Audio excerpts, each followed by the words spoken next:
Ya estamos de vuelta, amigos de Joystick Maniacs, con más de Alone in the Dark. Vamos a estar continuando desde el punto donde lo dejamos en el gameplay anterior. Entonces, pues sin más, vamos a darle porque le quiero seguir avanzando a esta peculiar aventura de disque horror. Entonces, espero que les guste y enjoy the ride.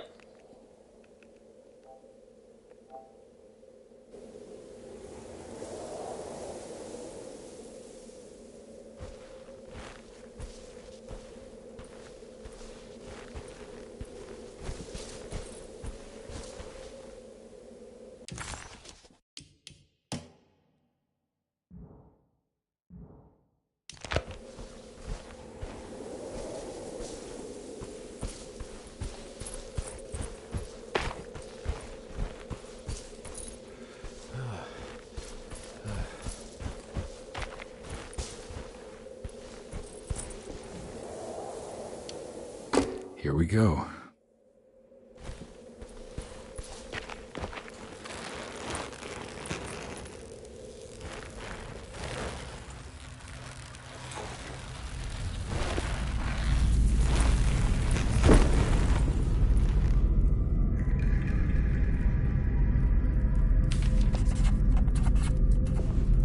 It's the star constellation from one of Jeremy's books, the Taurus.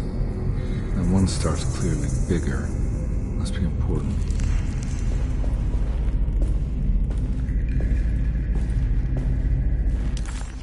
The Dark Man's temple was buried beneath the sand, a cursed and dark place. Every step felt ill-considered. Carnby needed to find the contract that Jeremy signed with the Dark Man and get the hell out of here before he went completely mad.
I got a feeling this is it. This is where the contract is hidden.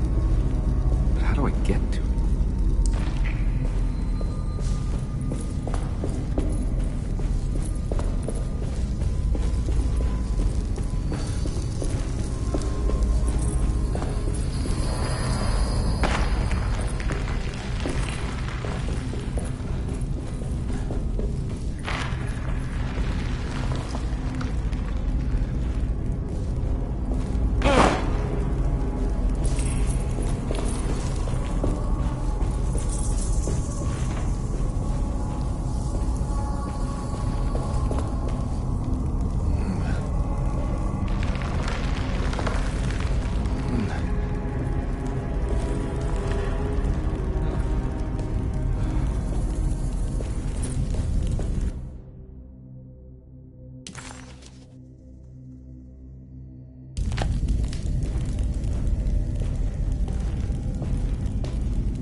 This one looks operational.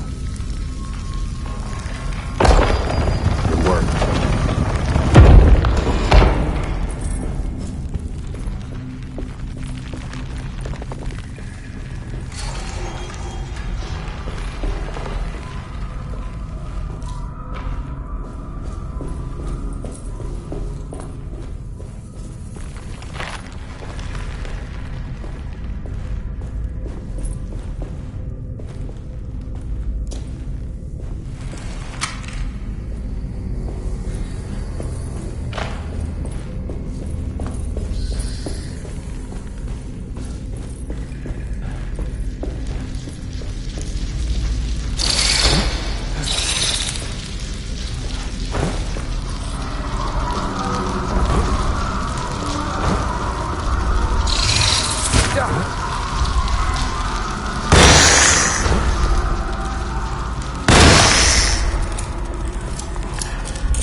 worked.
This is ready to collapse.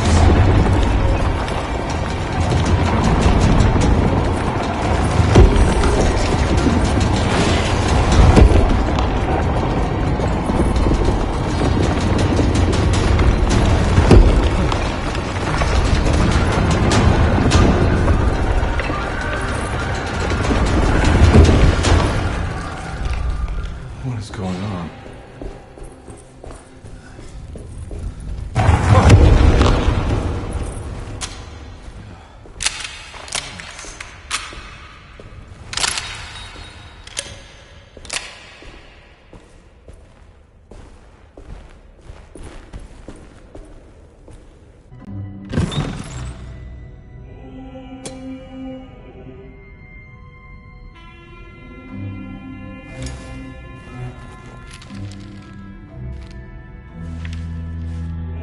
Acknowledge psychological trauma, break through barriers of self-deceit, temper manic behavior. These are the Dark Man's terms. The contract. Huh?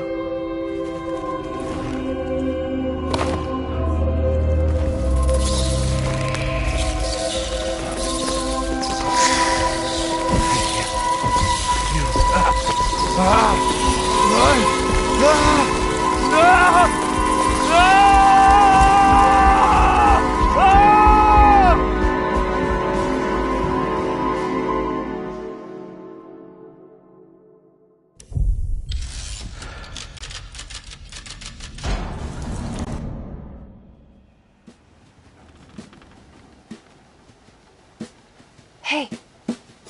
Hey, detective?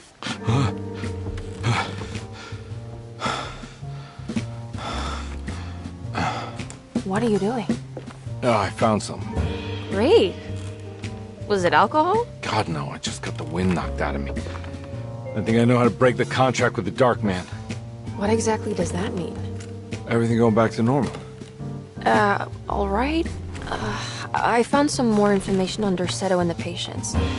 There are some seriously strange things going on here. I'm pretty sure 2 of the patients are dead and maybe even the clerk. Oh, yeah. I kind of just gave up on worrying about that. Well, just keep your eyes open, I suppose. What were you doing again? Jeremy made a pact with the Dark Man to keep all the madness locked inside Dorsetto. All right. I'm gonna break it. I just have to... Where is it? Where's the talisman? It's around your neck? Ah! I worry, detective. Don't, I'm fine. I worry that you're not much help on this case. At least you're a good distraction. Trust me. You're getting your money's worth. At this rate, I'm an absolute bargain.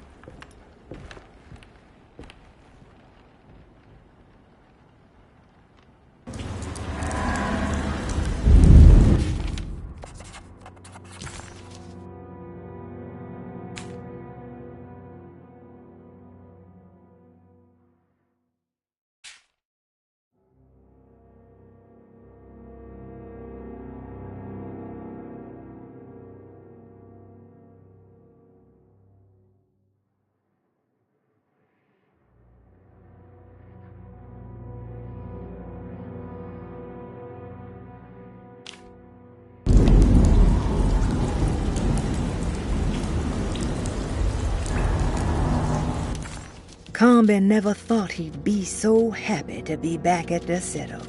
It felt like he had crawled through a long, dark tunnel of misery and regret.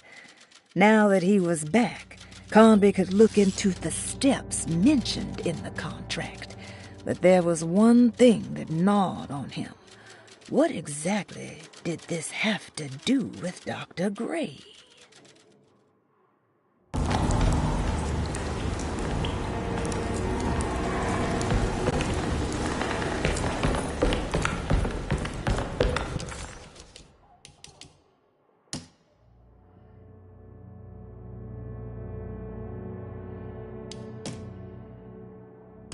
All right, time to get Jeremy out of that contract so we can get the hell out of here. Something tells me I'm gonna have to put my talisman to use.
got to be around here somewhere.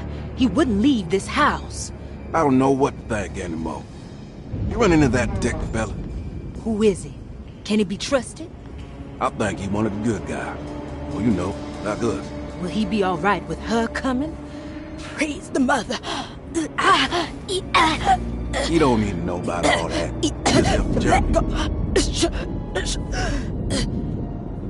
Just calm down. It ain't time yet. God, it hurts. As far as I can tell, Detective Carnby seems to be solving problems, not causing them. Just be ready in case he starts anything.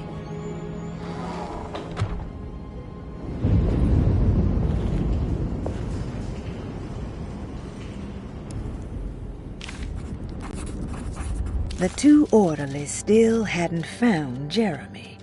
Carnby figured this was good news. Emily had reminded him about some strange deaths at Deseto, and Carnby wasn't sure who he could trust.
What the hell was that?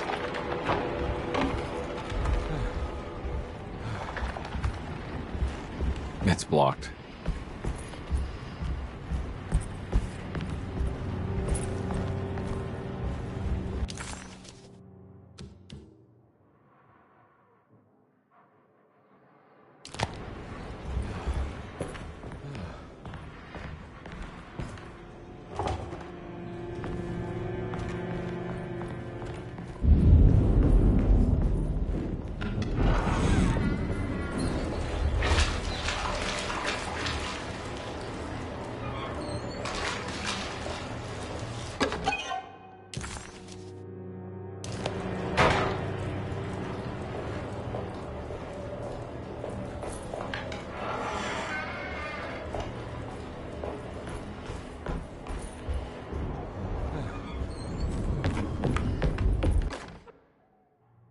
We must have faith that Jeremy's pact with the Dark Man is a bluff. If we are lucky, our visitors will find him and prove it's all nonsense before night falls. What is true is our attempt to call on her. Too many things have happened for this evening to be in vain. Think of Jack and Cassandra, even Perosi, whose circumstances I can't understand. Grace is our goat without horns. She knows it and will play the role. You must talk to your brother, Batiste. I worry that he will fail us. Mrs. Thompson.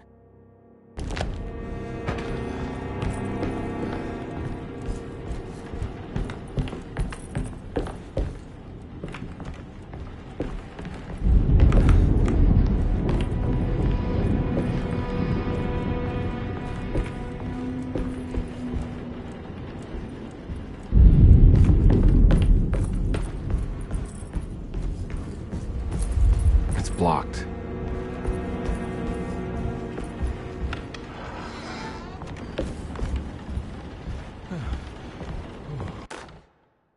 Lunacy and the Astarte Artist Colony, a monograph by Yael Klein. In early 1909, the old Derceto plantation outside of New Orleans was turned into an artist's colony.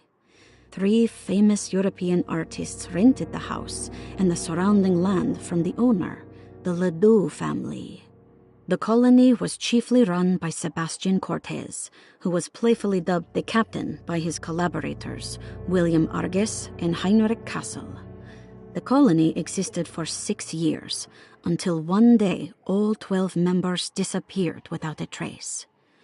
It is widely believed that their disappearance is connected to the disastrous hurricane that passed through on September 29, 1915, but nothing truly supports this claim. What is known is their frequent participation in New Orleans nightlife, their love for hosting parties, and their elaborate contributions to the Mardi Gras parades as the Pirates of Pontchartrain. Accounts of their lifestyle can be found in almost every gossip column. It can effectively be summed up as carefree and bohemian. In late June 1909, the name Astarte first appeared in the newspapers. Cortez said the name came to him as he was painting. There is never any claim to knowing about the ancient Phoenician fertility goddess with the same name before this time. His fellow colonist Heinrich Kassel did know, because he later produced sculptures that show clear references to ancient idols of the goddess. It's impossible to know for sure how this name suddenly made an appearance, but it is interesting because of Derceto's history.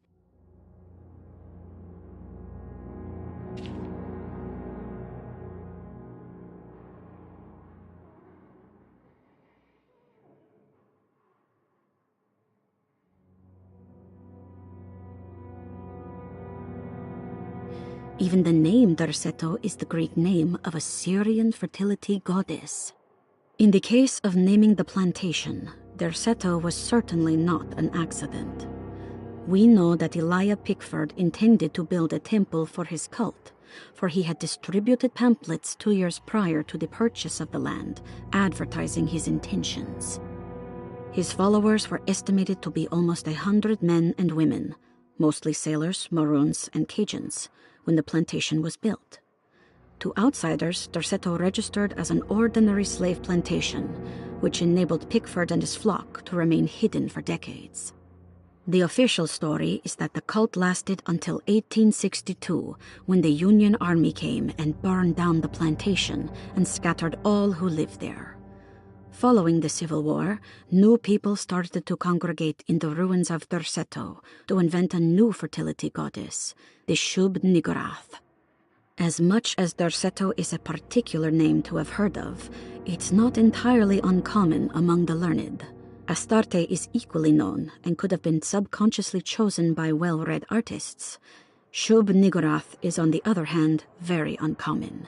Almost impossible that anyone in Louisiana would have heard that name. The name is referenced only in rare books like Unaussprechlichen Kulten and the Necronomicon, and is believed to be a bastardization of Arabic words meaning pertaining to the dark young. The few paragraphs printed on the goddess are so upsetting that no one in their right mind would want to build a religion resting on such qualities. The Shub Niggurath cult was hard to get rid of, but it is believed that despite the police jailing and killing several cultists over the years, the main culprit in the cult's demise is the cult itself, which seems to line up with every instance of cult activity on Derceto's grounds. When Captain J.W. Norton of the Union Army arrived, he described the people at Derceto as malnourished and maniacal. As much as the army tried to save them, they fought back with fervor, as if nothing was going to stop them from slowly destroying themselves. While the disappearance of the Astarte Artist Colony remains a mystery, the recurring motif seems to suggest that their fate involved lunacy and a hunger for self-sacrifice to that fertility goddess with 1,000 names.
What a terrible thing to recognize that your betterment was an illusion.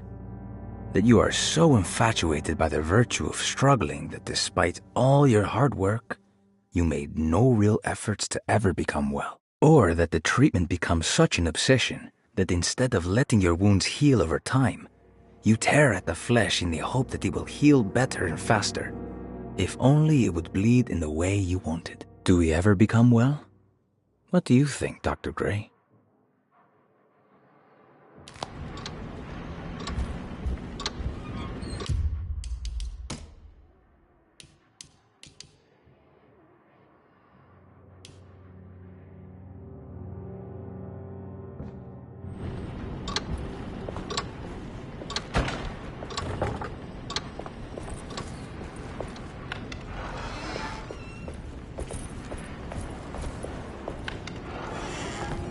There must be a spare key to Dr. Gray's office in here somewhere. I need the key.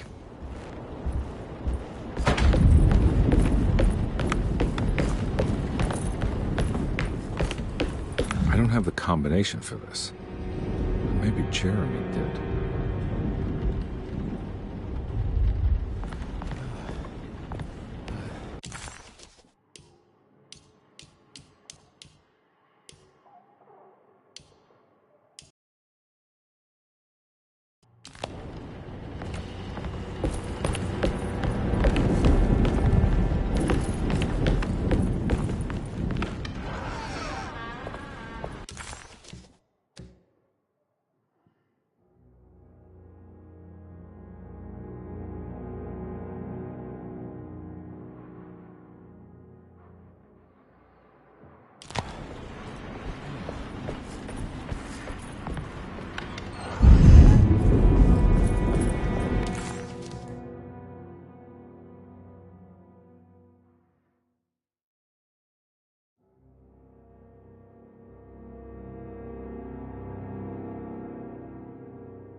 Detective Carnby. Good to see you again. Solved your case yet? I'm trying. Hey, Grace, you okay? Oh, she is just peachy, Detective. Are you looking forward to the Feast of St. John, Grace? I can't wait. Kids, ain't they great? What exactly are you planning for tonight? Oh, not much. We eat, we drink, we pay tribute to the wishing tree in the conservatory. The usual. Then why all the excitement? There is just something about tonight. Something's different. I think we all feel it. Besides, we got ourselves some new words for the prayer thanks to your buddy Jeremy. She'll come and turn the world inside out, and things will begin again. That sounds strangely threatening. You should come.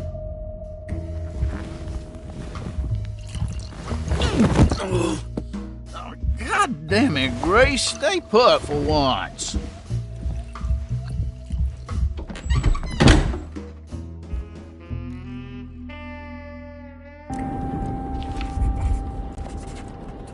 McCarthy was a deadbeat. His mere presence annoyed Carnby. It was like watching the worst version of himself mock him by simply being worthless. While Carnby enjoyed watching the child outplay the drunkard, there was something terrifyingly familiar about Grace.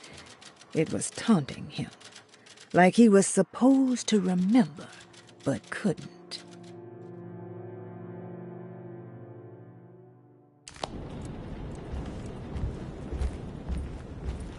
There's something missing.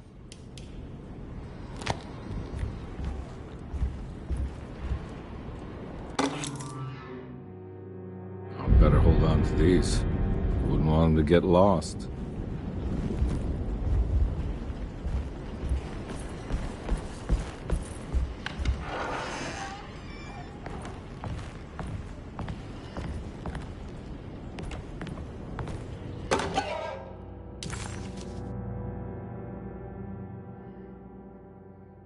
What did you expect from them? You created too much. There wasn't any room to breathe. Your reification rendered all possible worlds void. You took everything they could imagine and constrained it into something that you didn't even care about. Or maybe you did. Perhaps you cared the most of all.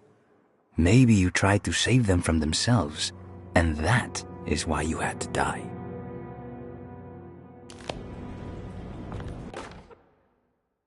Jeremy knew that the only one who could help him now was the guest in room number 3. The room seemed to have been empty for so long. But that wasn't allowed to be true. The story needed to be different. To include something from the outside, he would bring the guest back to room 3 and show them what was in that safe. 913. But those were not the right numbers.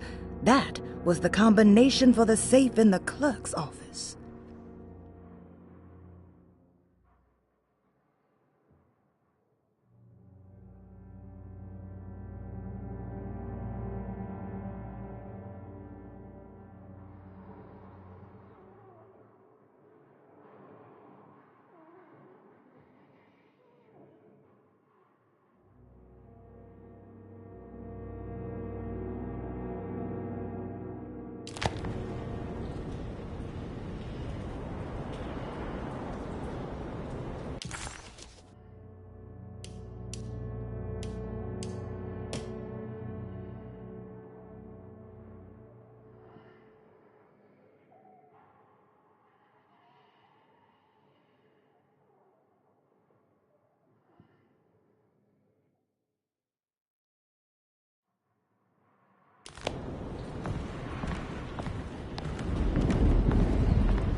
It worked.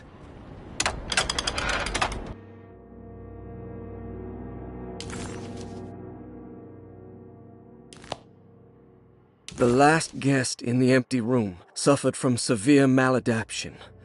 I must write this down, because if I understand the condition sufficiently, it could make me deny this fact at a later date, and there is reason for me to think I may come to suffer the consequences from this dysfunction, as some who came in contact with the guest seemed to adopt a new worldview in which everything was predetermined but broken. Upon accepting this worldview, some memories became unmanageable and later rejected. I do not know what this means. I cannot even remember the fate of the guest. I think they were simply misplaced one day and forgotten. Just like all documents pertaining to this guest, they have all been destroyed, or they never existed in the first place. Who wrote this? There has never been a guest in the empty room.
Dr. Gray's office, all to myself.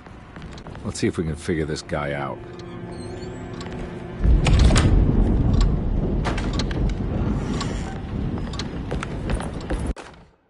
I have finished tidying up Miss Beauregard's belongings. I will leave it to you to contact her agent and have them collect her things. I found one of Grace's drawings she might want back, along with this key in her room, which I believe you've been looking for. Mrs. Thompson.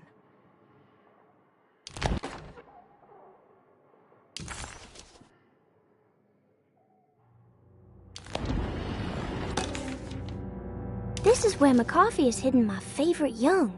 It's very important.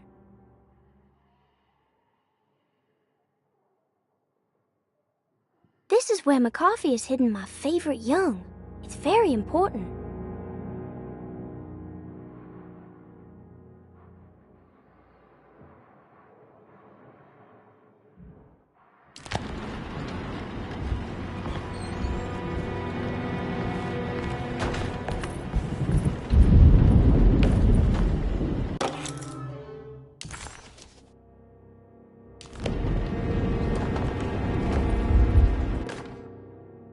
Dearest Dr. Manzetti, I find myself in a losing battle with my patient. As I've disclosed in my previous letter, his delusions have him completely captured. It's bad enough that he is torturing himself with paranoia, but his madness turns out to be quite persuasive to others, effectively laying the ground for mass delusion. I am writing to you in hope that you can give me some guidance.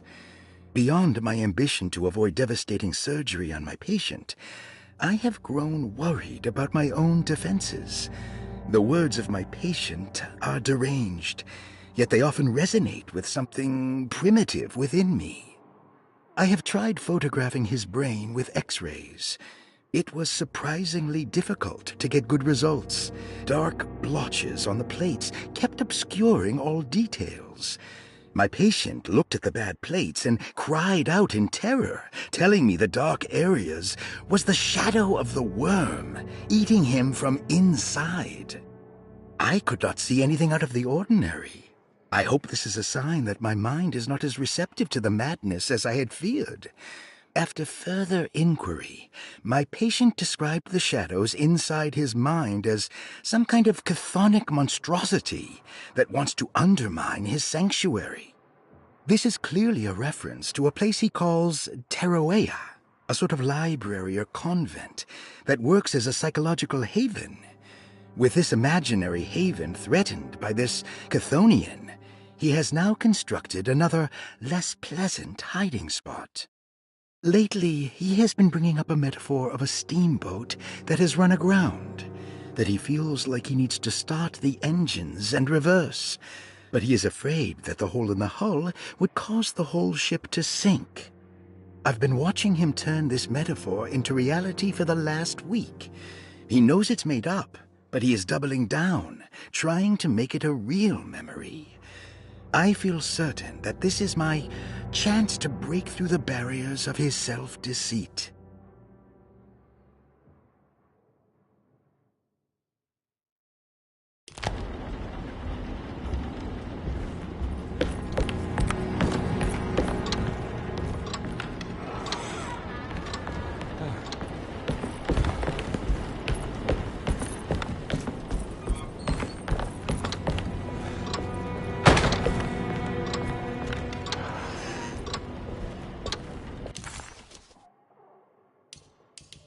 Dr. Gray was somehow mixed up in this business with the Dark Man, Detective Carnby decided. He had to be. Either Dr. Gray was using the idea of the Dark Man to manipulate and torture Jeremy, or the Dark Man was an actual powerful being possessing Jeremy. And in that case, Dr. Gray was simply a stooge. Maybe both could be true at once. Carnby felt his mind racing in all directions. No matter what, he had to find a way to break the pact. That was what Jeremy said was needed. It didn't even matter what was true or not. If Jeremy wouldn't leave Derceto before the contract was broken, then Carnby had to make it happen. He just wished the steps on the contract made a little more sense.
Detective Carnby, I'm terribly sorry that my niece has pulled you into this mess.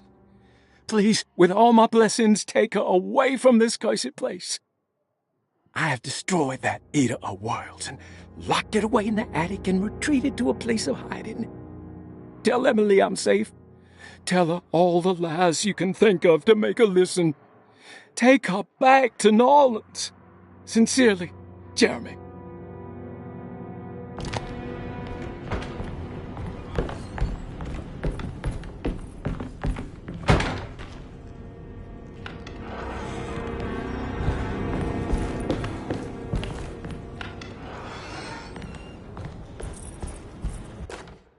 Brother, I need you to trust me. This is the most important moment in our family's history. I know you have doubts and that the terrible Mama Loa told you lies. I would never betray you. I promise. Lottie.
I need the key.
Radiography.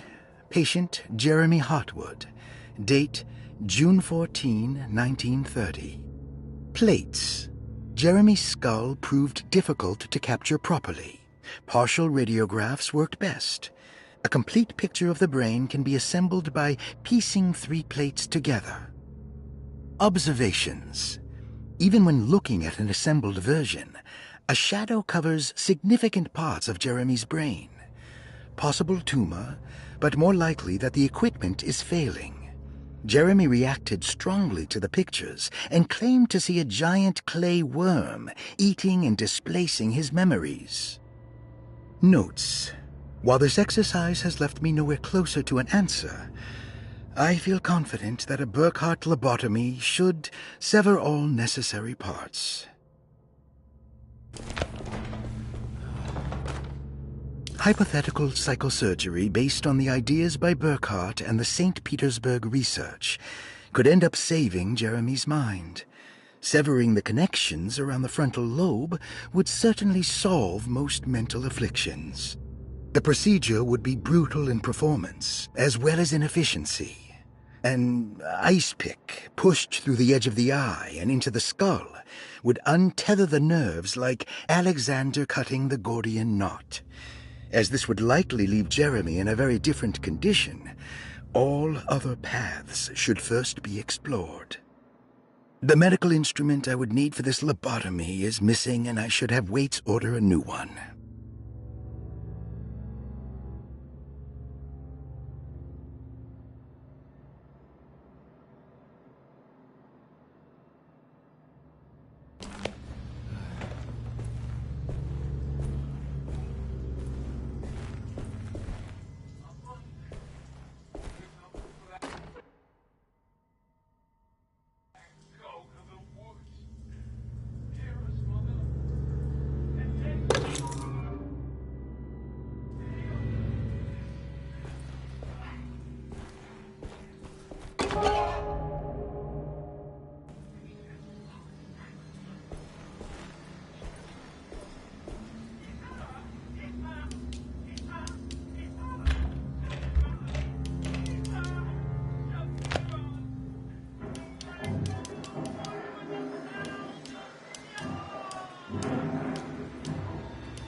Tell us what they are saying. What are they saying, Jeremy? Ever the praises.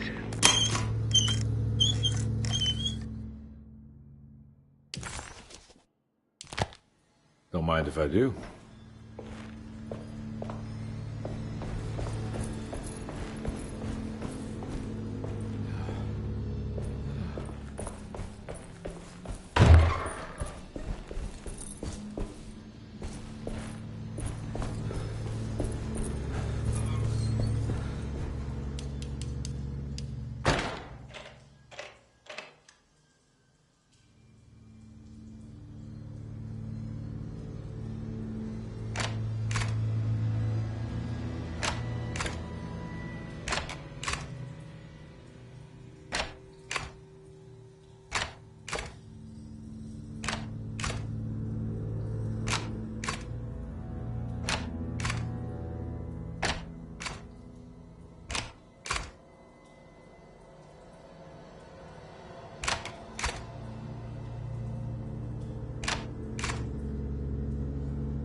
That's better.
Dr. Gray had been putting Jeremy through some thorough medical investigation.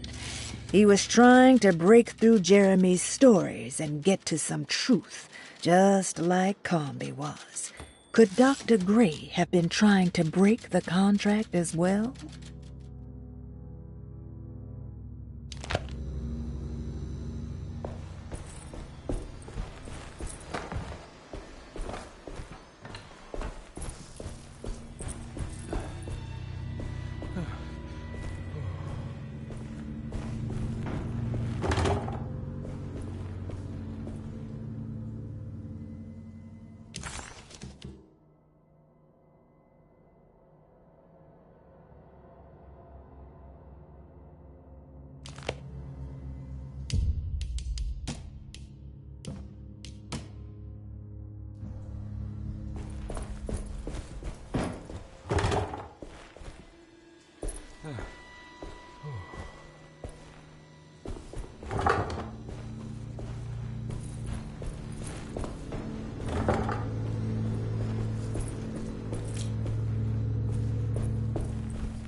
Why does this keep happening? What am I supposed to do?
Why does this keep happening? What am I supposed to do?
And we're back here.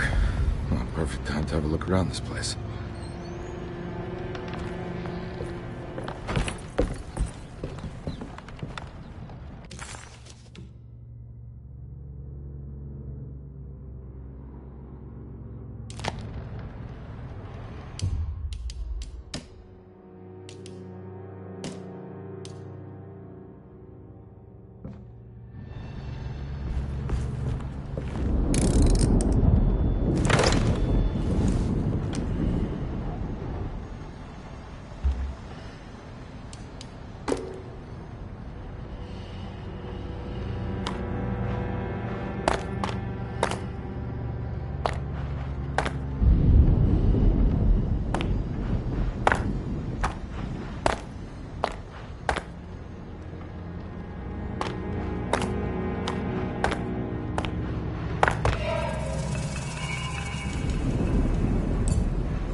What is that?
This is where Jeremy's hiding, right? Hello? Is anyone there? Jeremy? I need help! Wait.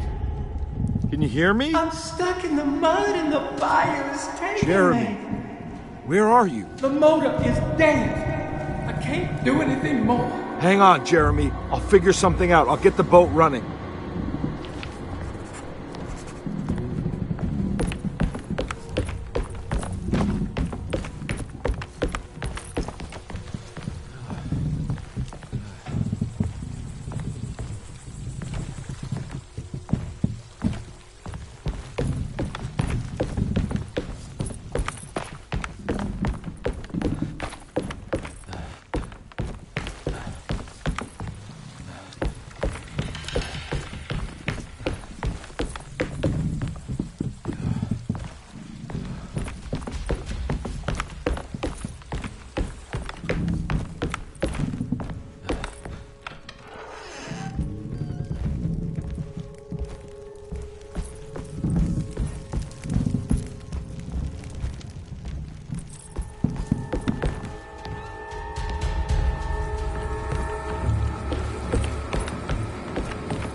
The boat's wedged itself right into the bayou. If I get the motor started, I could try reversing back into the river.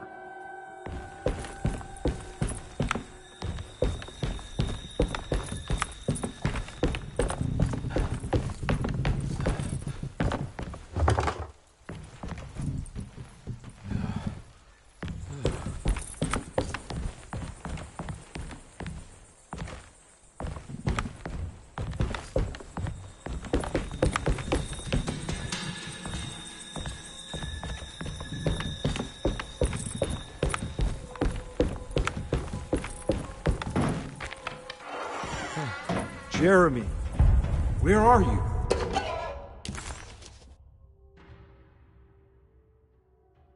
There are many ways to cross a threshold. The easiest one is being invited. A door swung open, leading you inside. Another is sleep, hypnosis, or even sudden fright. There are those who fold spaces that challenge Mobius, or jump through angles that defy Euclid. If you learn to properly use your talisman, you could go anywhere. You wouldn't even need to rely on the fluttering wings of the shrieking Biakis.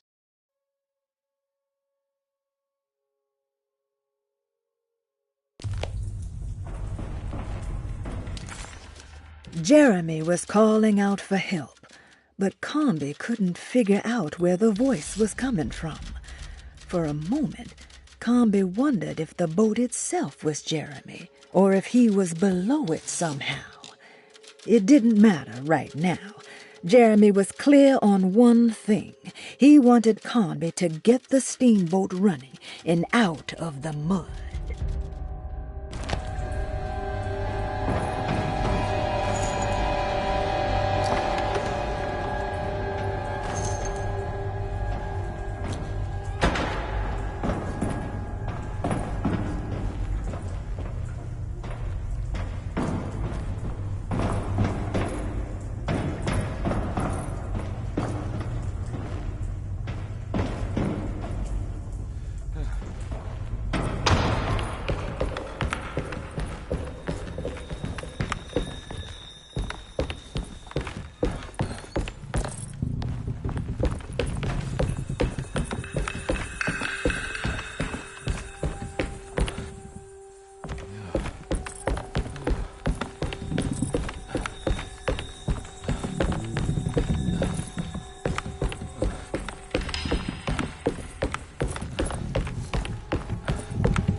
The artist spent a lot of time boating on the vast Lake Pontchartrain.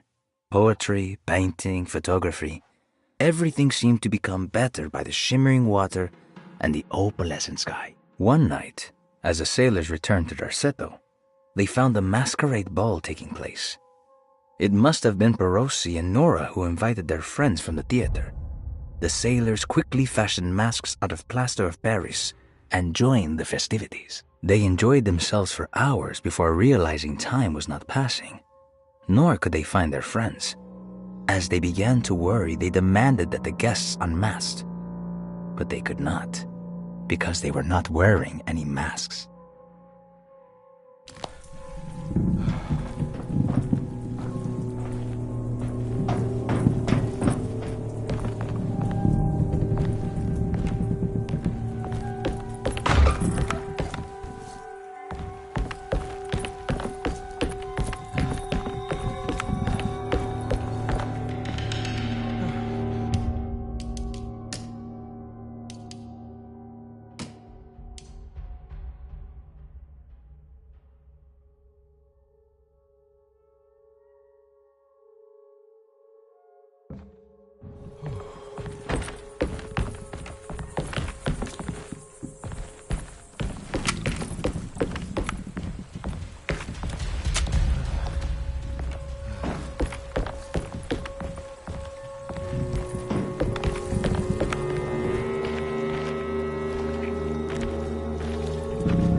Looks pretty weak.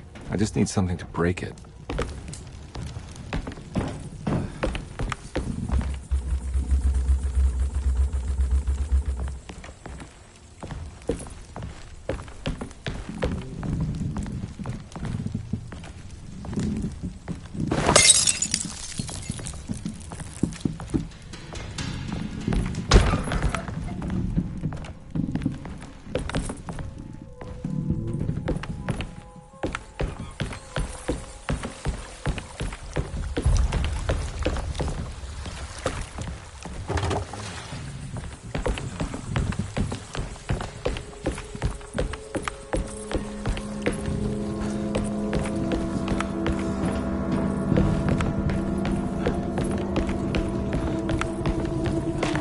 The winch is powered by electricity.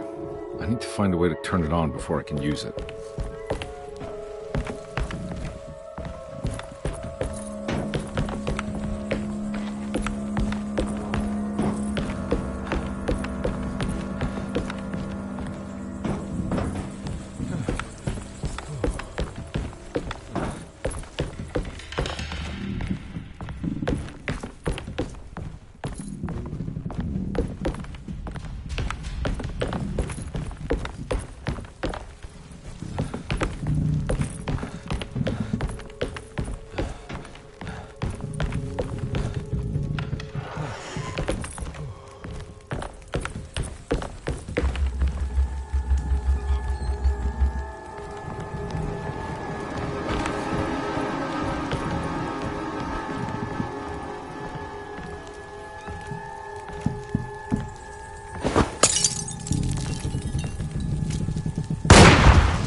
no se puede agarrar el hacha, güey. Y de hecho no tengo hacha. Eso sí es un bug fuerte, ¿eh? Porque yo me imagino que esta hacha está aquí precisamente para que puedas romper aquello. Afortunadamente lo puede romper con la escopeta, pero eso es un bug, no sé. Ojalá se arregle ahorita que yo le avance, porque si esto va a ser un problema. Vamos a ver.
This definitely needs fuel.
Ya se arregló el hacha, güey.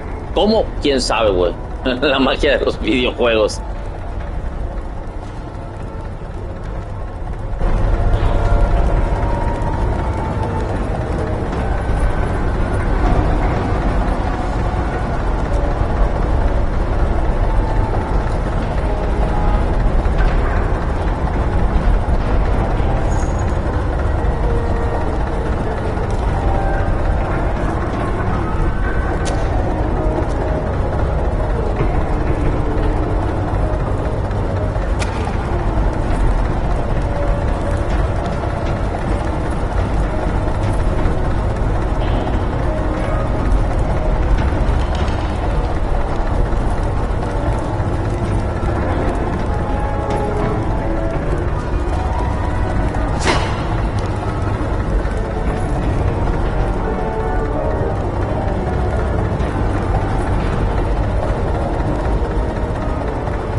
Are you ready to tell me what happened in the attic? I put a rope around my neck, and then I strangled all life from my body. Are you under the impression that you died? Yes. No. I was supposed to die. What does that mean? That you were supposed to die? I'm the catalyst. I had to die to make the story happen. What are you referring to, Jeremy? 30 years ago, Frederic needed me to die. You're not making any sense, Jeremy. Come back. Find your focus. Hey! I cheated everyone. I didn't play my part. Hey! I escaped my doom. My destiny. Again, find your focus. Hey, I'm right here. What the hell is going on? Now everything is wrong. Nothing is in Hey! place. I'm right here! Calm down, Mr. Carnby. What do you want? Were you not talking to Jeremy right now? I haven't seen Jeremy all day. Are you all right, Detective? No. Actually, I don't think so. Well, maybe. I'm gonna go look for Jeremy. Good. Let me know if you find him.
can't leave. I got a job to do.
Surprisingly neat. Maybe I've been selling that old barfly short.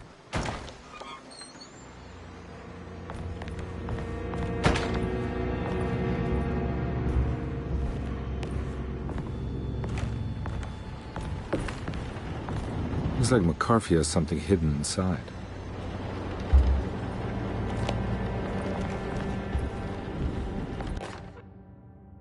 Sometimes I think this place makes me worse. That Dorsetto might be my grave. A coffin made of ostentatious architecture. A Taj Mahal for the drunken depressed. There's something about Dorsetto. Something about Dr. Gray. Like we all pretend that we're here to get better. When in fact we are here to be forgotten.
This is my room.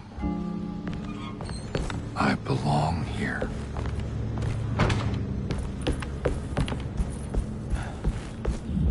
I know the combination. I carry it with me.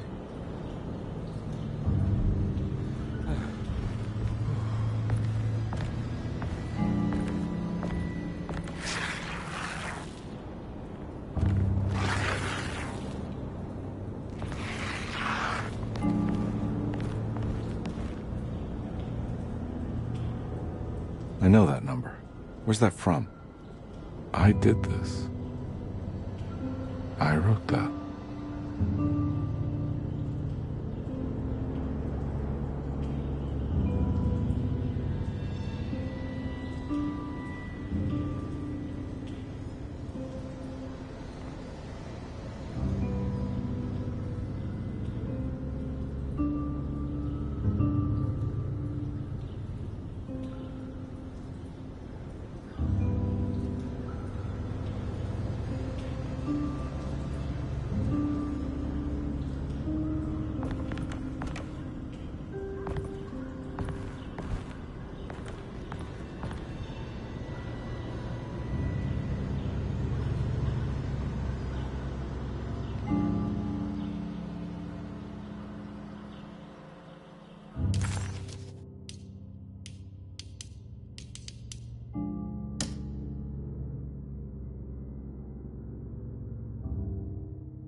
Detective, I have made many discoveries in my case. The child we want is safe, thanks to good people like me and you. We're so similar, but you don't see all the things I do. To find your man, Jeremy, you also need to look for the girl. It has always been that way. The young deliver us all. You should have a look in my room. There's a piece of the puzzle you will need. Take care now. My coffee.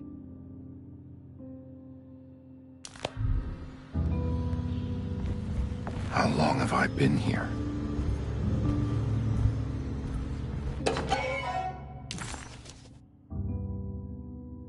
Derceto stands on a breeding ground for the grotesque, a temple devoted to rebellious growth, the most ugly and cancerous side of nature. You may be able to shield your psyche for a while, but rest assured your soul will come to pray to that hideous god in time.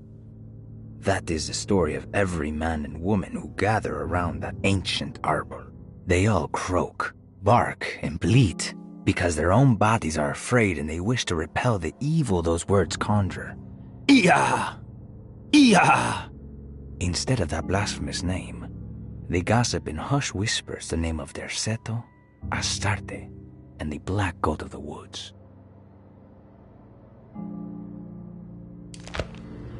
I recognize this view.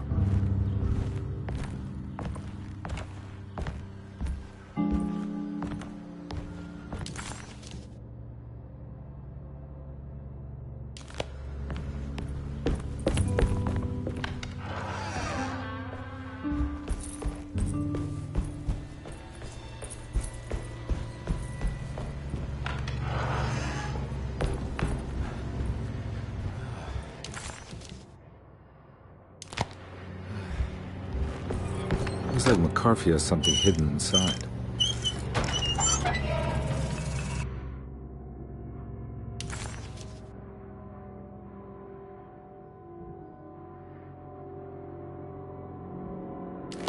Why would McCarthy lock this up?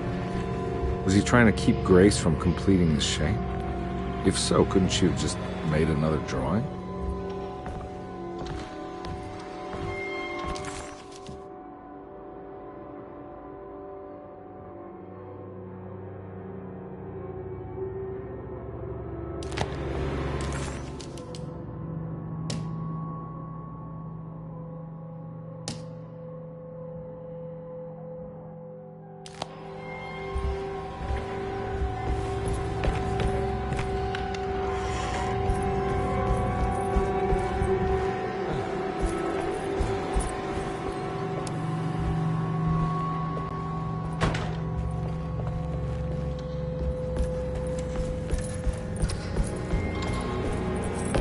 What the hell happened in here?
This looks familiar.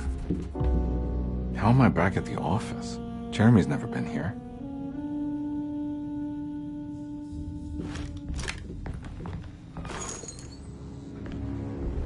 That's me, isn't it?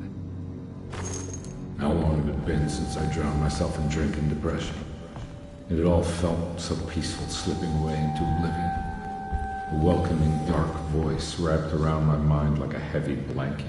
It turned off suddenly as I woke up from the sound of my office door closing shut. A messenger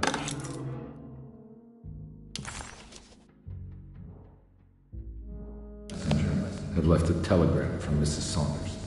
She had a lead on where to find her husband and her kidnapped daughter.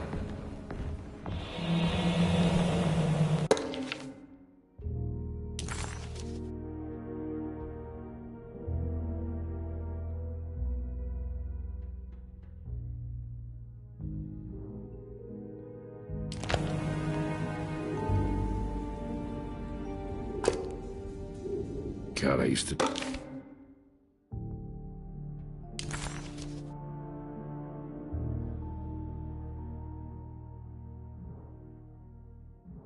drink so much back then.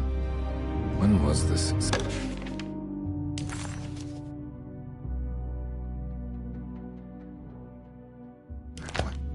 What case was I working?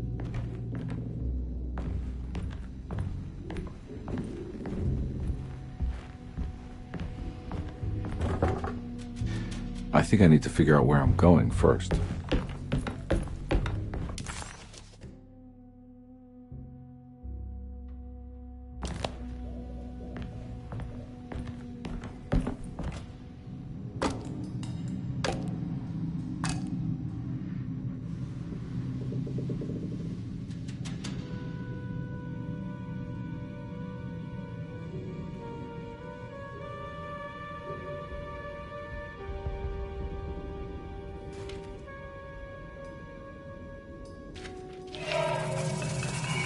I remember this case.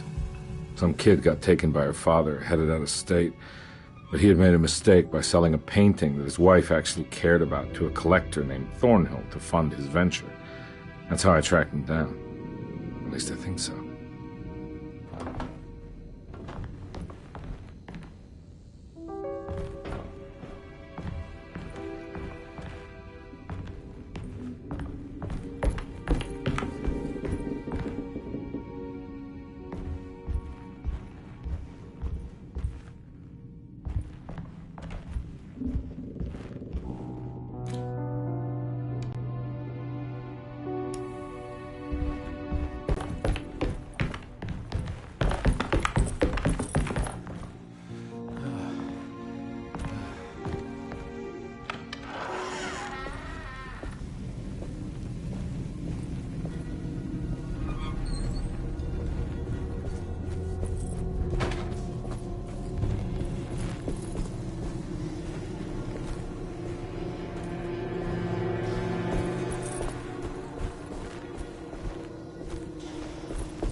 Can't go that way.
bad man, but he had principles keeping him from handing out information about his deals.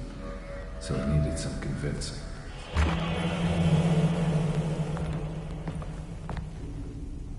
Well, every case can't be squeaky clean.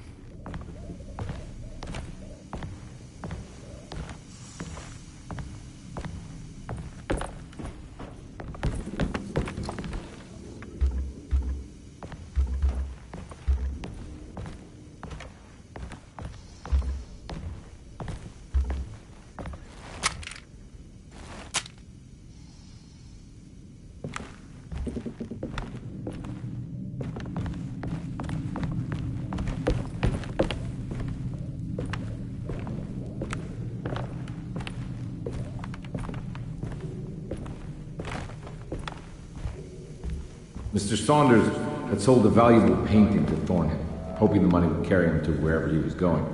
The painting, now leaning on an easel in Thornhill's bedroom, had a certain mesmerizing gloom that seemed to call out to me, telling me I was needed for something important. I felt myself falling into the painting, only being brought back by Thornhill, thrusting an address to a Hotel St. George into my hand and asking me to get the hell out.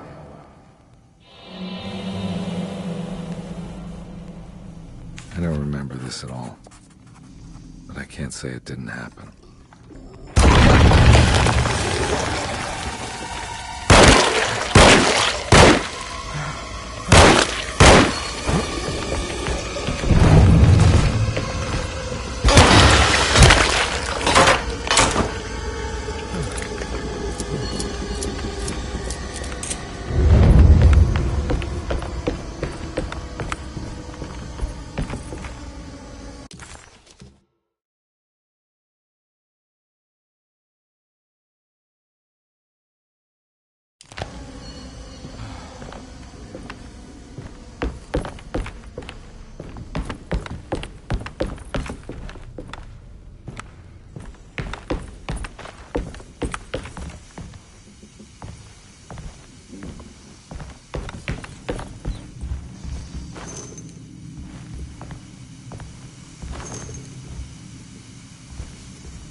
can't go that way.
On my way to the hotel, the Morton gang caught up with me. I owed them money, a lot of it. I can't remember what for, probably some dumb gambling debt growing in size for each payment missed.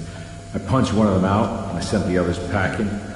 Just they'd be back in the great months.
found him.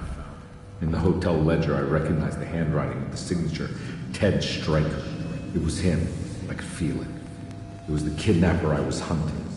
I put on my knuckles and hurried up to his room.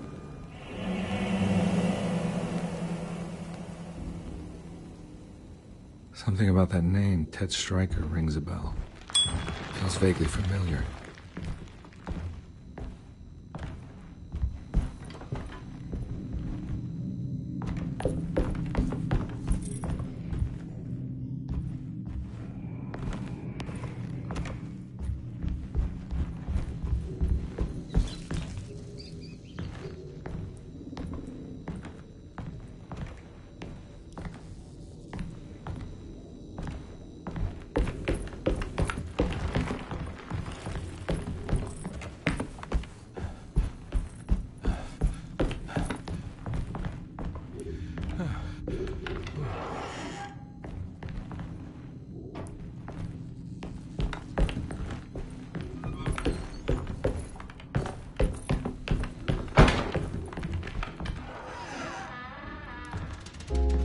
I recognize this room, but I didn't catch up with them here. I must have followed them. But where?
That's right, he was running away, ditching his old life and marriage in New Orleans to find something better in Tallahassee.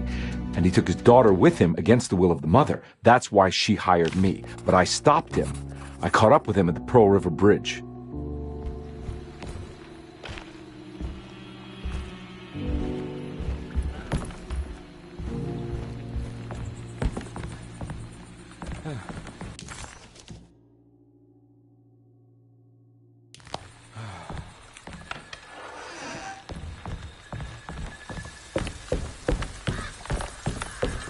Pearl River. This is where I caught up with them. This is what the Dark Man wanted me to revisit. But I'm still not seeing it. What am I forgetting?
I can't believe I didn't recognize you. I looked a little different back then, I suppose. Was any of this real? How do you mean? This day, just... so much is happening. I can't... I think I've lost my head. Do you need me to apologize? I mean... I am sorry. I don't think I need to begin to explain. You're just a kid, Grace. I'm really sorry. I didn't mean for it to happen. Lies. More lies. No, really. I thought I was being a good guy by handing you over to your mother. I didn't know. I couldn't have known that she wouldn't care about you. I don't know how this works. What is this for? Some form of admission of guilt. Maybe acceptance. It's what the Dark Man wants. I guess we just watch my father die again, then. You think he's alive? I know he is. He's down there, scared that he won't be able to get out.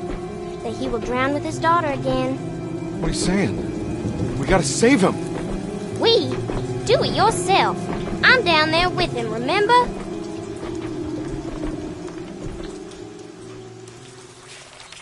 Can I really save them?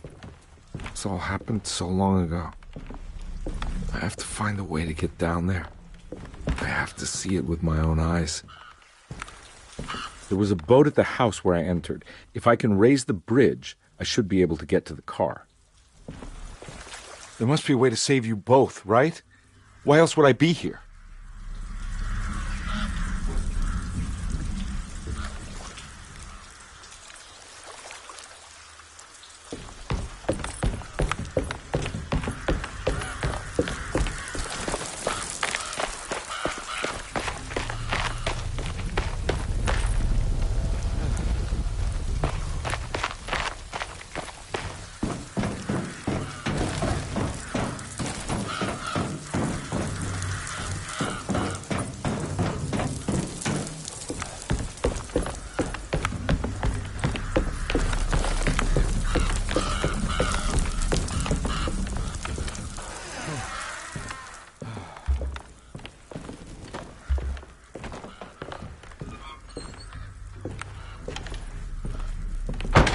This must be where the bridge is operated.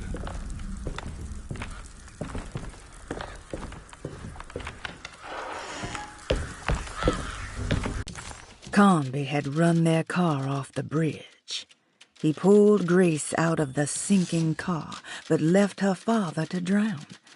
He could have saved him. There was time. He just chose not to. Instead, he took Grace back to New Orleans and collected his paycheck.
Like something's holding it back.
There we go. I should be able to pilot the boat.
Carnby, are you okay? Don't leave me alone. What the hell have you been doing? What's going on here? Look at this mess! I'm sorry, Mrs. Thompson. Don't make me kick you out of this house. Now get out!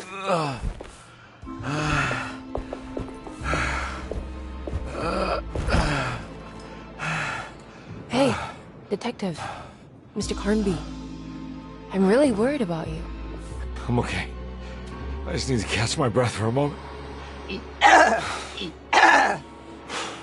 This place? There are some very disturbed figures around here. And I don't think it's just the patients. I've been reading some things about how Derceto has a deranging effect on people. I think it might explain things. What? Just take it easy, okay? I'm gonna go find a way into Dr. Gray's apartment. I want to know what he's hiding. Emily, don't worry. I think I'm close. I'm gonna set everything right. Just be careful.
clearly had enough of me.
Detective, am I glad to see you. Lock the door, will you? I don't think Dr. Gray would appreciate us snooping around. What's going on here? This feels so strange.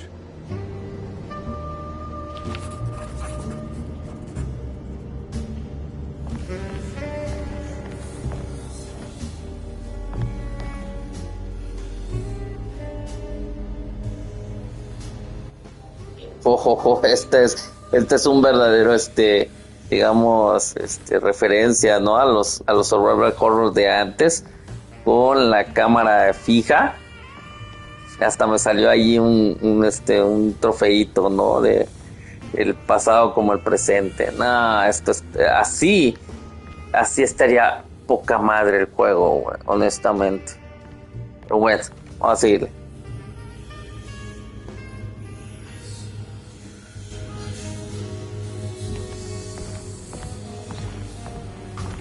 There's a book missing.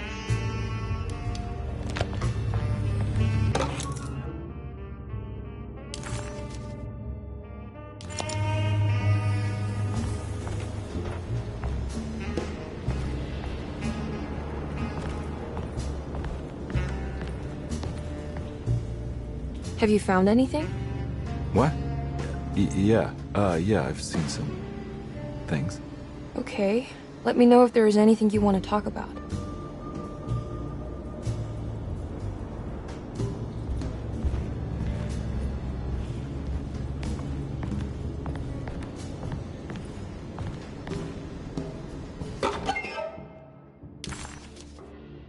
Hey.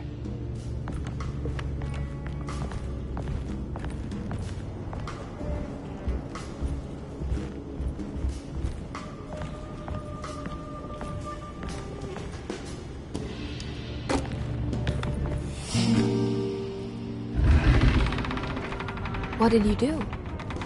I was just rearranging the books. Well, come on, let's check it out.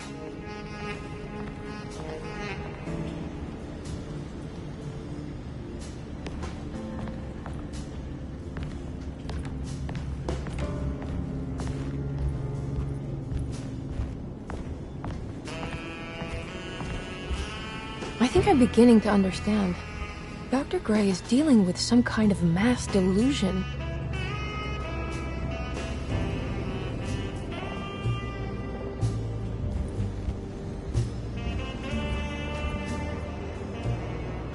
What were you saying about mass delusion? Derceto seems to have a deranging effect on people living close by. It has a history of creating cults devoted to some nature goddess. Even the name Derceto refers to the cult existing here before the Civil War. Derceto was the name of an ancient fertility goddess worshipped in Syria. Dr. Gray and his friends, however, seem to prefer the black goat of the woods with 1,000 young, or Shub-Nigroth. And that name can only have come from my uncle's twisted mind.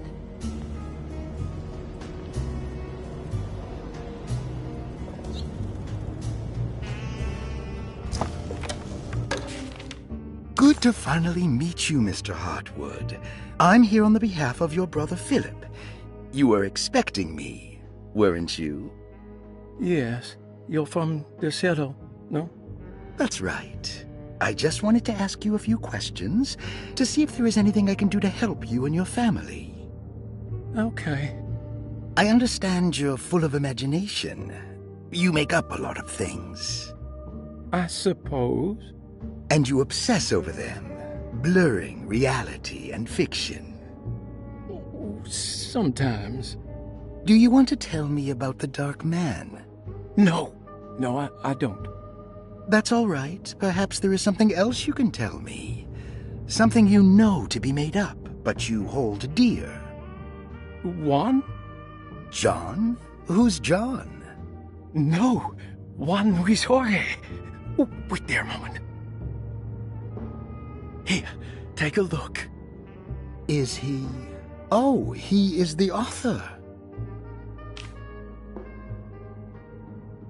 It's a magnificent book.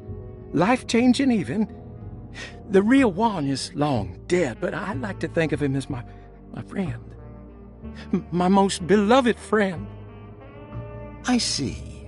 Do you often do this? Fantasize about people you read about? No.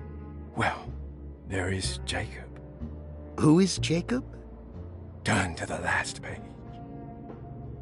Oh, it's a newspaper article. The Prisoner of Ice, Jacob van Ostad. Is he also your beloved friend? Oh, no, Doctor. Not at all. He is the fire that fights fire. Yes, I think it's clear your overstimulated imagination, this mania, needs to be tempered for you to live a normal life. I know your family calls it the Hartwood curse, but I want you to know that there is nothing supernatural about your condition. It's all inside your head. And with that, I'm very qualified to deal with. In time, you will be cured. In time. Yes, in time we will exorcise all your demons, all the dark men. Yeah! Please, Mr. Hartwood, calm yourself. What happened? Oh, don't you worry your little head about it, Miss Hartwood. Your uncle and I just had our first breakthrough.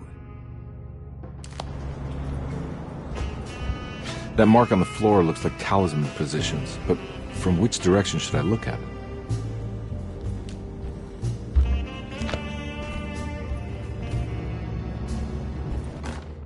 The Snake Dagger, a monograph by Yael Klein.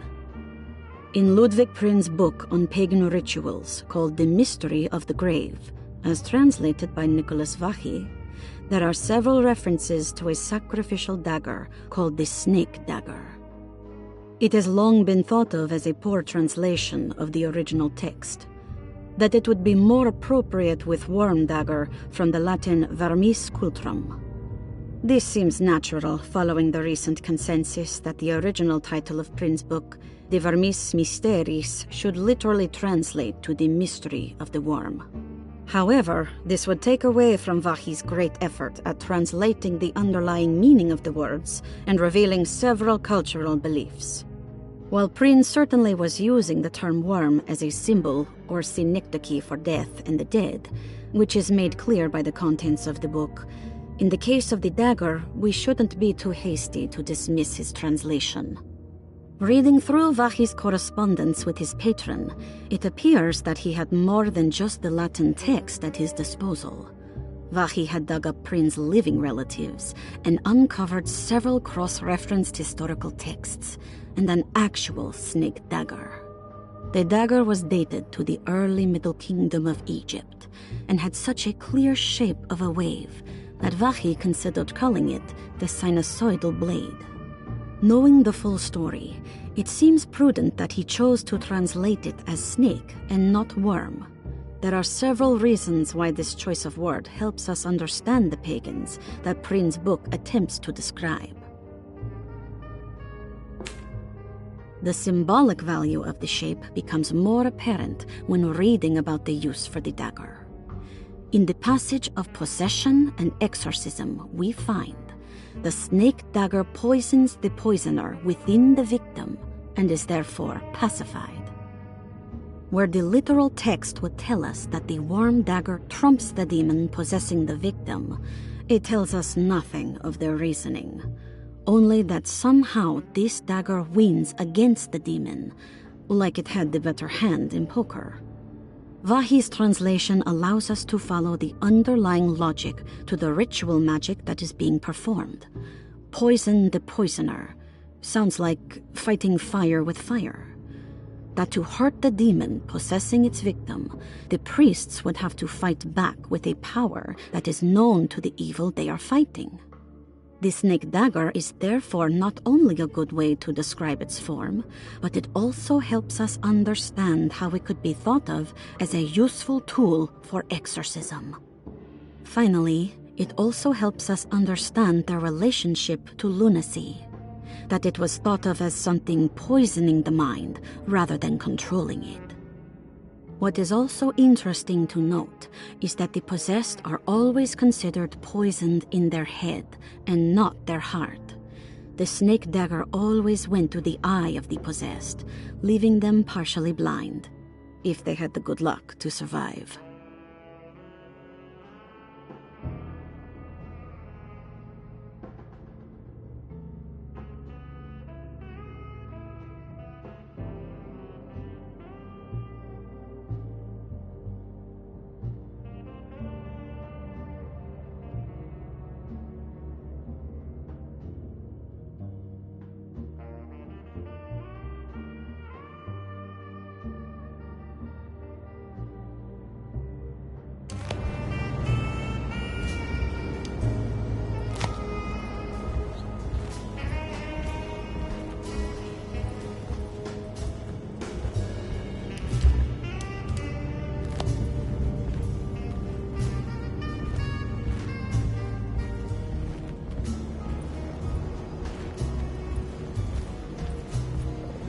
You think all of them are in this cult business? Even Jeremy? I'm not sure any of them have a choice at this point. We just need to find a way to stop all of this.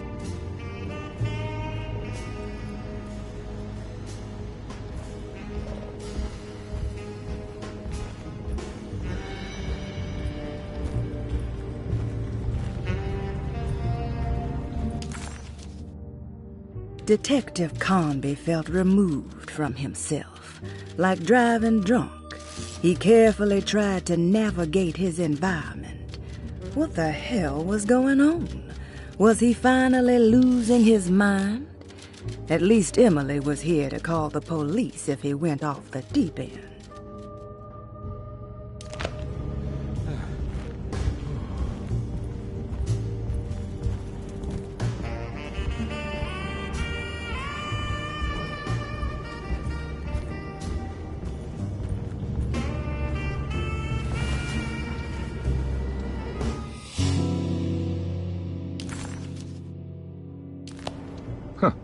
Has that been there this whole time?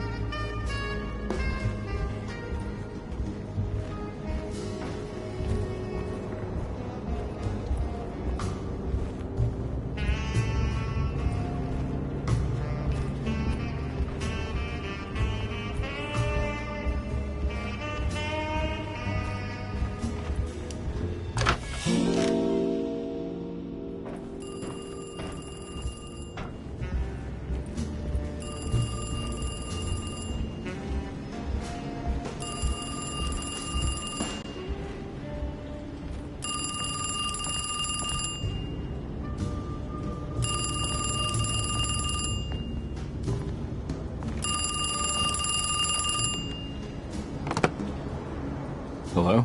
Detective Carnby? Who is this? Jeremy? Jeremy is with the Dark Man.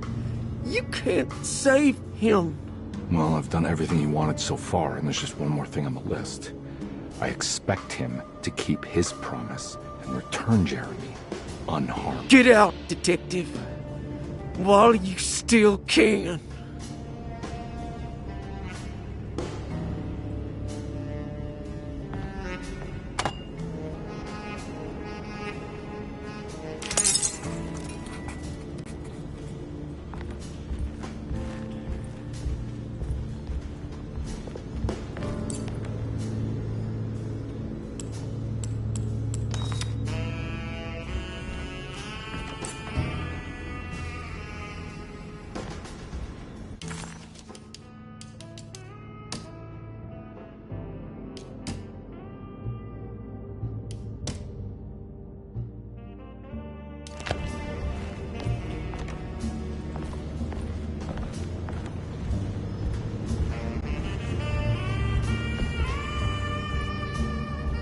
been so busy trying to free your uncle from the promise he made to the Dark Man, I guess I kind of just let everything else go. Don't worry, Detective. I feel like we're close. I'm sure Jeremy will turn up. If he is part of the cult, he wouldn't want to miss the Feast of St. John. I just need enough information to make him see the truth. I hope you're right, but I doubt he'll show up. Not as long as the Dark Man's got him hiding.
Detective Carnby wanted nothing more than to make sense of it all. But clearly, that was not in the cards right now.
You okay?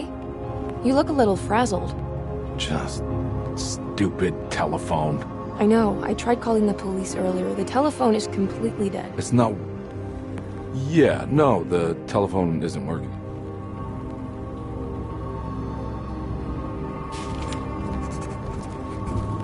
Miss Hartwood, I think you're gonna want to see this.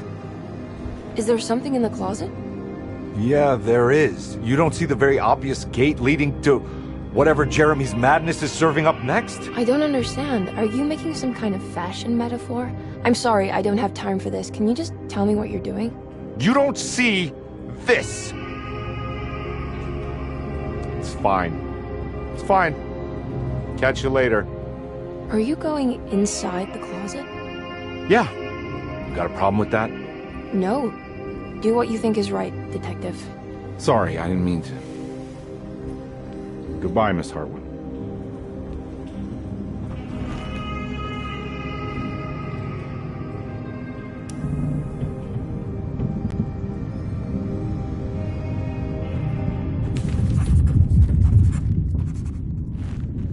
Disheartened by his failure to make Emily understand what he was doing, Detective Carnby actually felt better seeing the frozen hell before him. There was a finality to it. Its clear symbolic opposite to the dark man's desert made him realize this was the end. Soon it would all be over.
What can be said about Jacob van Ostad without evoking contempt or apologia?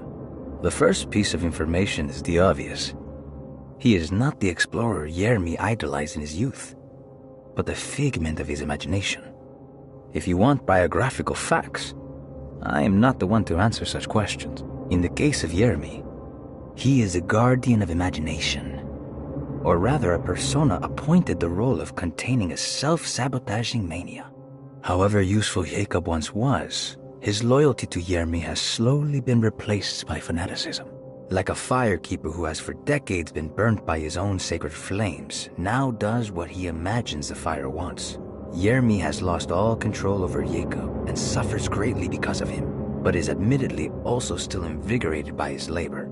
In the plainest of words, Jacob keeps Jeremy sick so he can remain Jeremy.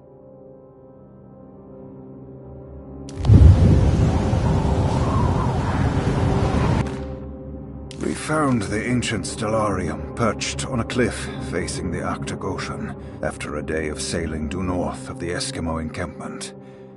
Jacob van Ostad was our most keen member of the expedition. He had been chasing down the source of a peculiar type of crystallized metal present in several sacred items among the natives on the northeast coast of Greenland. The site was a remarkable find for any explorer, and we were all enraptured in our search for enlightenment and meaning. The surviving architecture seemed almost unearthly in origin and astonishingly sophisticated. The metal Jacob was searching for was abundant, almost ubiquitous. We were so taken by our find that we were surprised by the sun falling below the horizon. As we quickly picked up our gear, ready to head back to our camp, Jacob van Oostad declared that he wanted to stay. He was adamant. We begged him to reconsider. The night would be getting colder by the hour, and we feared for all our safety.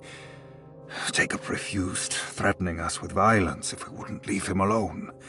As the snowfall turned heavier, we left him there on his own.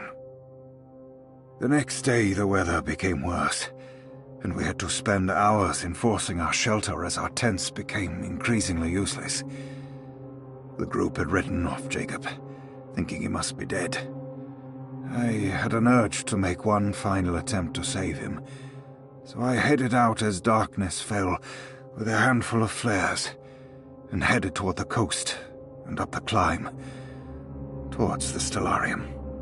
That's when I saw him, transfixed by a burning sky, that celestial lantern. Jacob keeled over and let out a painful shriek that struck me with such fear and pity. He was crying in agony, for the cold weather had ravaged his flesh. I called out to him, and he turned to face me. His vacant stare held me in place like a needle through a butterfly, and he said, "You must leave now, Herstan. Go, and never come back." And so I left.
Hey, you! What are you doing here? What is this place? Turn back, Detective. You're not wanted here. Whoa, take it easy. I'm not your enemy. Oh, you're wrong, Detective. You're wrong.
Figured you wouldn't want your stars aligned, Jeremy, or maybe that is what you need to temper that mania of yours.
Will you?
anything?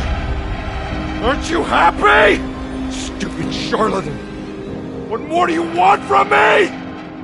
You want me to lose my mind? Oh, my Lord! Doctor! Baptiste! Quick! Jesus. What are you thinking, Campaña?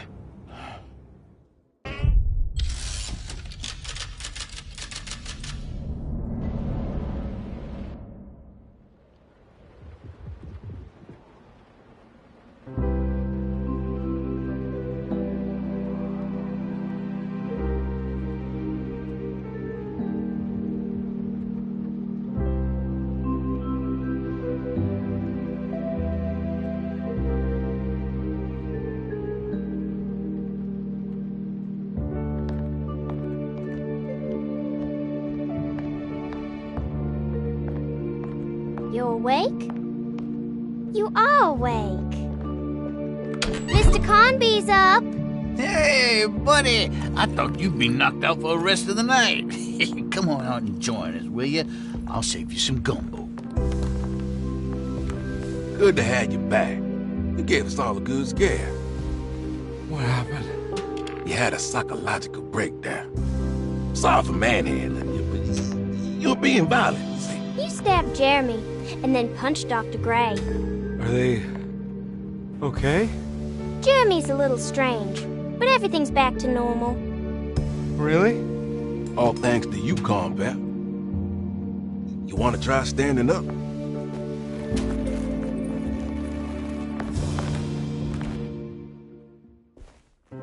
Well, if it isn't the hero of the day. How are you feeling, Detective?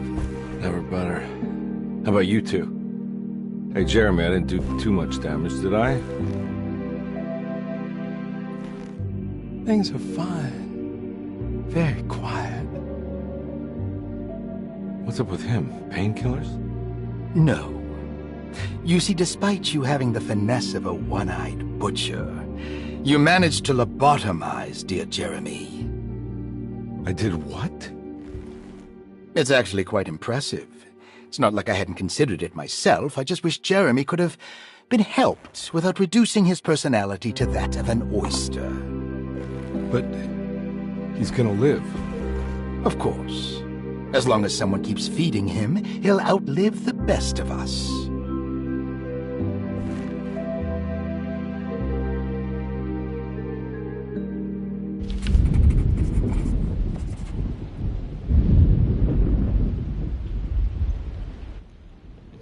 Pero qué chingaguada ha sido todo esto, cabrón. A la verga, ya no sé ni qué pensar, cabrón. Puta, pasó de horror así, tipo, no sé, güey, vudú y todos estos rollos, ¿no? Magia negra, puta terror cósmico, güey. No sé qué, no sé qué marihuana se metieron estos cabrones, güey. Honestamente. Bueno, cuando lo termine voy a dar mi opinión acerca del juego. Vaya, lo más chistoso es que no es tan mala, güey, porque ha estado divertido el pedo, pero bueno, ya cuando lo termine daré mi opinión al respecto.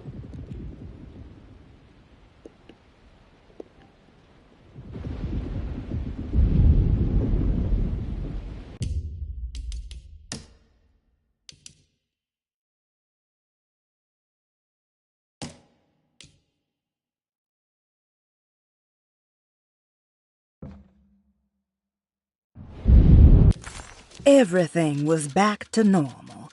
Did any of it really happen? What had Carnby actually been doing all night?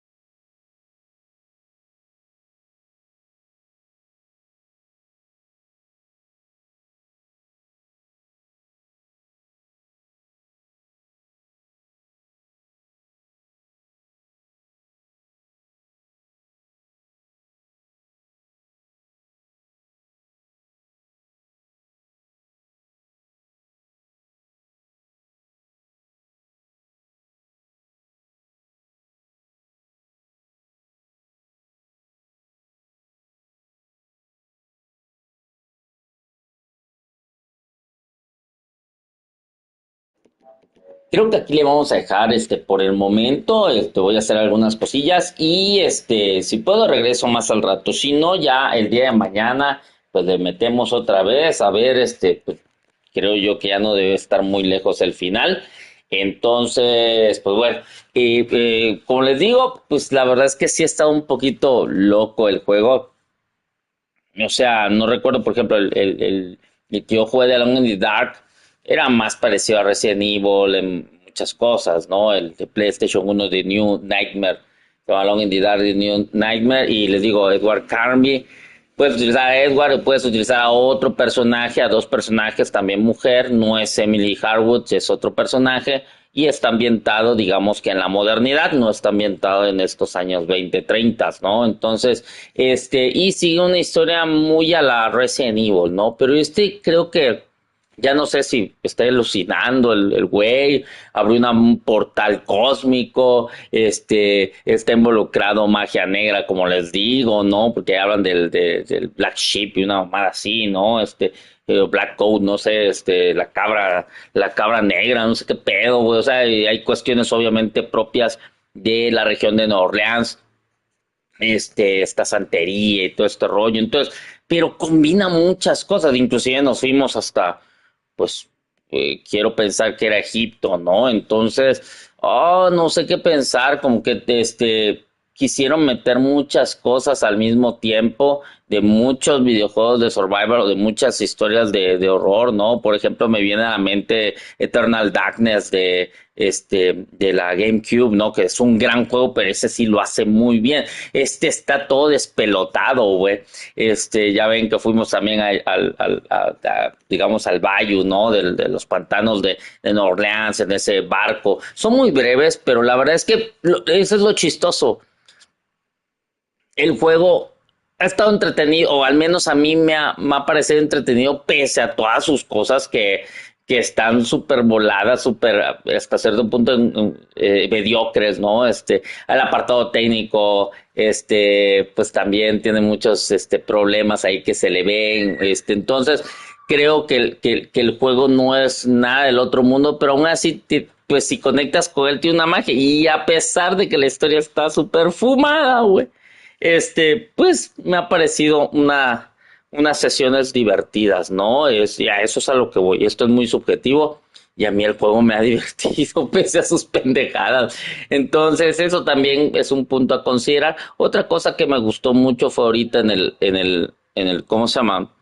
En la parte antes de entrar ahí a la Antártica, no sé qué madre era, muy al The Thing, ¿no? A la cosa de John Carpenter, ese remake que se hizo al principio de los años 80, muy a la cosa, ese enemigo, ¿no? Eso estuvo genial, pero siento que es demasiado, ¿no? Entonces, pero antes de eso estuvimos unas secuencias como si estuviéramos jugando un juego, de survival de la séptima generación, ¿no? En cámara fija, obviamente todo, torpe, ¿no? El control y todo ese rollo, pero esa parte me gustó mucho, ¿no? Y obviamente haciendo referencia a esos grandes juegos de esa época, y que bueno, fuera de eso les digo, si logras conectar con él, tiene ciertas cosas que dices, güey, hay mucho potencial en esta franquicia, creo que quisieron hacer mucho, ¿no? Todavía no lo he terminado, pero creo que ya este rollo, pues nada más que saquen que el güey está bien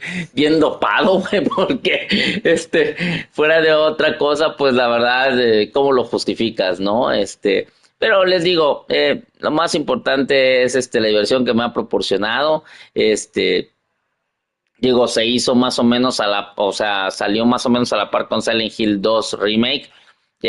Obviamente, ay, dista un gran nivel de calidad en muchos apartados con ese juego. Sin embargo, lo siento menos pesado que aquel. Y ese es un punto a considerar, ¿no? Entonces, pues como les digo, para nada se acerca a Silent Hill 2 Remake, eso sí que quede bien claro, pero, comento que, en esa comparativa que hago directamente, este se me ha hecho mucho menos pesado que Silent Hill 2 y eso es algo que también agradezco, ¿no? Pero bueno, vamos entonces a dejarle aquí, como les digo, voy a hacer algunas cosillas ahorita, si puedo regreso al rato y le damos, si no ya será el día de mañana, espero que no nos quede mucho y podamos terminar este juego tan singular, tan particular, llamado Alone in the Dark, ¿no? Entonces, sin más, espero que les haya gustado y nos vemos entonces en cualquier momento aquí en Just Enjoy the ride. Bye.